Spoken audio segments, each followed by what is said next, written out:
ఒక గురువు గొప్పతనం గురించి మా గురువు గారు డాక్టర్ సి నారాయణ స్వామి గారు, principal Jyotirao Phule school Vetapalem. Okay. ఆయన దాదాపు 12-13 పీజీలు చేశాడు సార్ ఒక 2 లైన్లు రాశాడు గురువు మీద.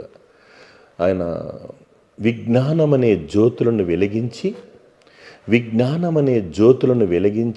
అజ్ఞానమనే చీకటిని తొలగించి సుజ్ఞాన పథంపై ప్రజ్ఞాన భాస్కరుడై జగతిని నడిపించేవాడే గురువు.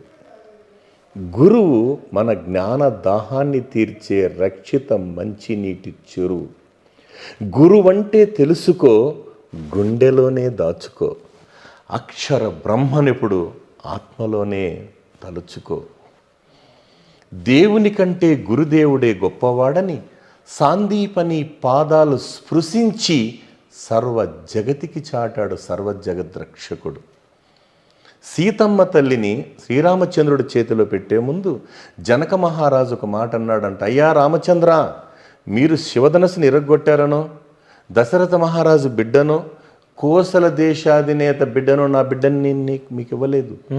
విశిష్టుడైనటువంటి వశిష్ఠ మహర్షి యొక్క శిష్యుడని చెప్పి నా బిడ్డని నీకు ఇచ్చాను నాయన అంటే అది సార్ గురువు యొక్క గొప్పతనం. అలాగే రాముణ్ణి సకల గుణాభిరాముణ్ణి చేసినటువంటి వశిష్ఠుడు విశ్వామిత్రుడు.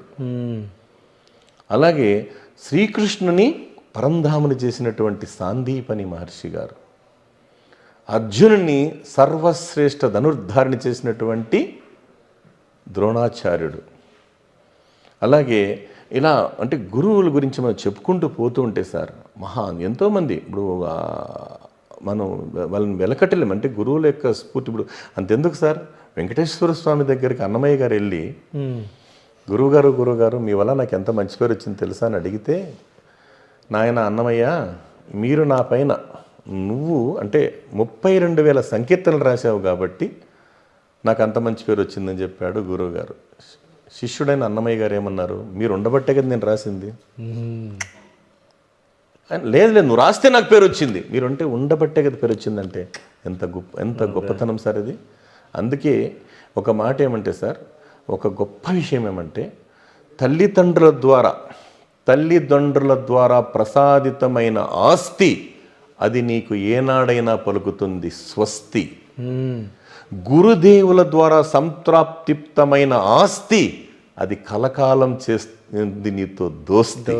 నిజమే, చదువుకున్న చదువు ఎప్పటికైనా ఉంటుంది. అంతే. ఎంత గొప్ప విషయం చూడండి. అంటే తల్లిదండ్రుల ద్వారా ప్రసాదితమైన ఆస్తి అది ఏనాడైనా పలుకుతుంది నీకు స్వస్తి.